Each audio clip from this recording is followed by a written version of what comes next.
My name is Steve Sidewalk, and I remember 9/11 like it was yesterday.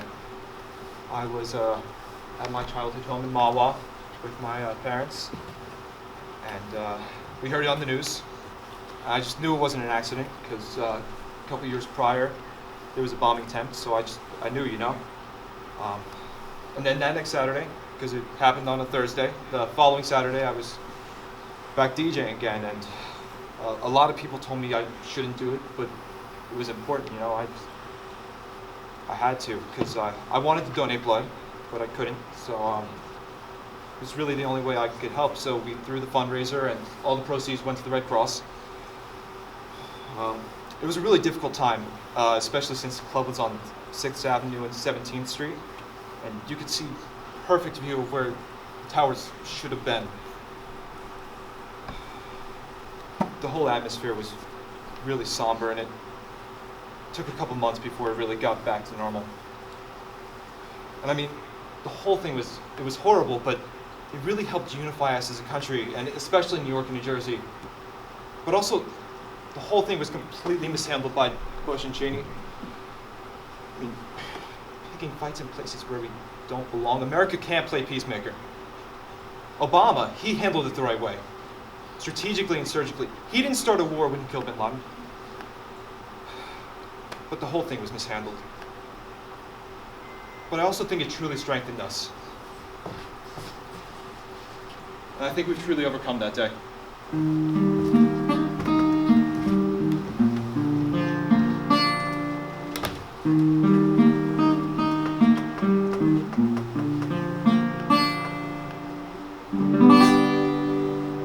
Hi, I'm Maura, and I was 32 years old when 9/11 happened. I saw the first building, you know.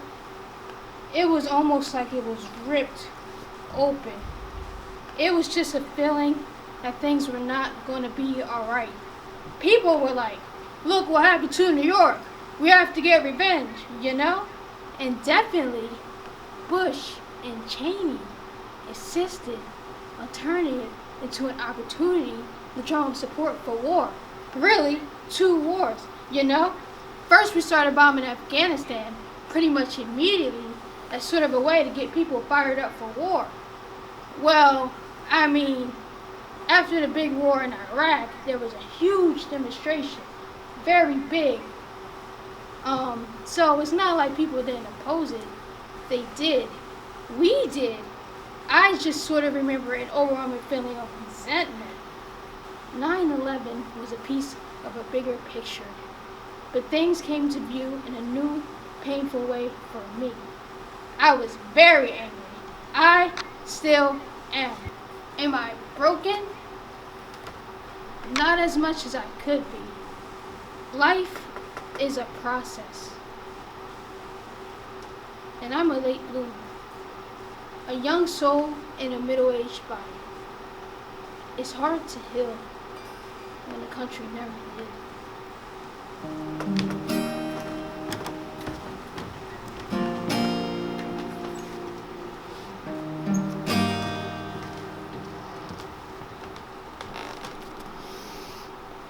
Everyone breathe in with me. Slowly breathe out. My name is Gail. I was 31 when the towers fell. I was living in downtown Brooklyn. I was a dancer. It was my very first day as an understudy at the Merce Cunningham Dance Company. From my apartment in downtown Brooklyn, I could see small, little white things coming from the World Trade Center. I turned on my TV and saw that a plane hit into one of the towers. Then it was time for me to leave, but I had this bad knee pain, which caused me to switch the dance class I was going to take, which meant I had to take a different train. The train I took didn't go through downtown Manhattan.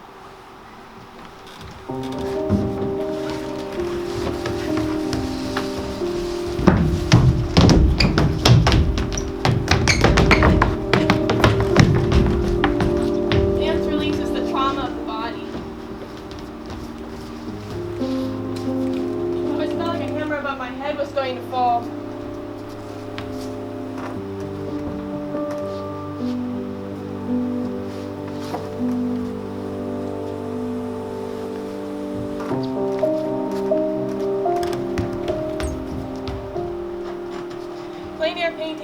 calms and relaxes me.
My name is Alessandro, and I was 32 years old when the World Trade Center was attacked. Hello, my name's Justin. I was an 18-year-old Rutgers student when 9/11 occurred. It wasn't one of those things where you can say, shut the TV off, which usually you can do. But it just felt inappropriate to turn the TV off. But then at some point we had to. At some point it was all about the repetition of the towers. To see this, these images of these towers like over and over and over. We watched the explosions. Eventually, I realized I'm gonna watch the explosion over and over again. Like, what the hell's the point? Realizing that this day was gonna be horrible, kind of in a daze, I decided not to go to class. Ironically, the class that I skipped was Intro to International Relations. I was disappointed that politically we had a mayor that would, and a President Bush at the time, that all they told people was go shopping. Go shopping, fuck the terrorists, go shopping! Which, I understand that they wanted to stimulate the economy, but imagine an Obama, or a charismatic president that took the opportunity to, because for a minute, this nation was one. There was a moment of united we stand. Instead, it became weapons of mass destruction, and let's go to work and fuck the terrorists. What happened to me that day is virtually irrelevant to everything that has happened in the 20 years since. I remember talking to a high school friend. He was like my ideological and debate sparring partner. Good guy. I was very frustrated with his politics at the time, as I'm sure he was very frustrated with mine. But he said something like, he was a good guy, decent guy, kind of tough guy. I remember him saying something like, I'm gonna grind to the dust whichever country decide to do this to us. And I'm like, I don't think that's a very good urge. Like, I didn't say that because I wasn't trying to judge people's reactions. But I looked at that and I saw that that kind of fucking response is what's gonna make this awful. It's gonna make it even worse than it already is. Remember the Muslim ban? I was on the streets because it became personal. The deli. The people I see at the deli the most were Abraham, Sam, Mustaf. They are from Yemen. I love these people. I trusted these people with my keys. And you want to look at them as terrorists? Yes, they are from Yemen. And yes, they are people completely different than me. But if I see the heart and the soul and the goodness of Abraham, that's what I connect with. So I went to Rutgers, which is a school of 20 to 30,000 people, I think. There were 8 of us. 8 people, and I was one of them that was against the war in Afghanistan. The police had to show up to our rallies, our anti-war rallies, to make sure we didn't get the shit beat out of us. I was against the war from the very start. Now, I don't say that to brag. Well, maybe I say that to brag a little bit. I just looked at that, and I didn't see how it was going to end well. But if I see the heart and the soul and the goodness of Abraham, that's what I connect with. So somebody want to attack Abraham, I take that personally. I actually find him a lot better human than a lot of these other people that work on Wall Street that fuck with me for a few dollars.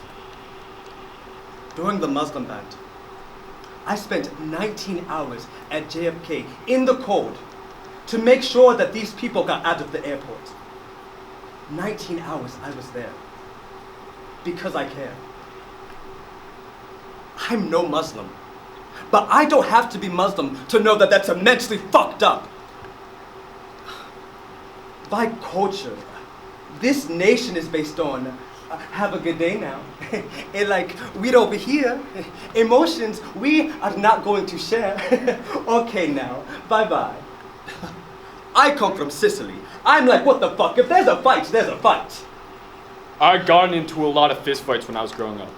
I had a bad temper, I grew up in a racist town, I had like traumatic shit happen to me. I was not good at handling my anger. But I never felt better after I was in a fight. There were people's asses who I kicked. Not everybody, but by and large, everybody's ass that I kicked had it coming. But I never felt better after a fight. I didn't fucking feel better after I kicked the shit out of somebody. I didn't feel better when someone beat the shit out of me. I didn't see how this was gonna end any better. It is the same basic principles expanded geopolitically. After 9/11, right-wing domestic terrorists have killed far more people than Islamic militants. Far more. Look up the numbers. Far more. It's only racism that keeps us focused on Islamic militants. Hearing the way non-Muslims were talking about Muslims, I was like, this is fucking racist as fuck. I'm Chinese. East Asians at that point were not seen as a threat. But I looked at that and I saw China rising at the time. And I looked at that and I saw the way Muslim Americans and Muslim immigrants were being treated. And I saw and I said, it's going to be our turn. It took me a while to understand that there is an emotional deficit in this culture. There are a lot of people who don't know how to fucking deal with this because they don't have the emotional tools. And that is why we needed the right leader. Because when you have all this confusion, one right leader to guide it all to an elevation. So I'm gonna leave you on one last thing. One of the last suicide bombings that occurred when we were pulling out the war in Afghanistan was at an airport. A young American soldier was killed. There were many tragedies that happened that day. But a young American soldier died there who was 1 or 2 years old when 9/11 occurred. And his father also fought in Afghanistan. So a father had to bury his son who died in Afghanistan. There is no upside to endless war. There is no upside to choosing endless atrocity in the wake of tragedy. God, please, if there is anything I could give from my generation to your generation and the next, is please don't choose atrocity in the wake of tragedy. Because this is not the end of tragedy. This is not the end of things like 9/11 that's gonna happen. Please, God, please. Choose something else. Choose something else. God, please, God, if I can leave you with anything, please, let me leave you with that.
Hey, hey, I thought you would know better.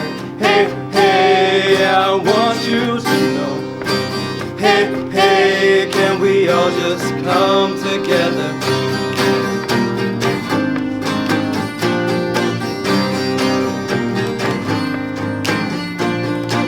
Don't let the genie out the bottle, 'cause we live in a surveillance state. They'll get the killing song full throttle, and then they'll bomb away. Don't let the genie out the bottle, 'cause we live in a surveillance state. They'll get the killing song full throttle, and then they'll come for you and me.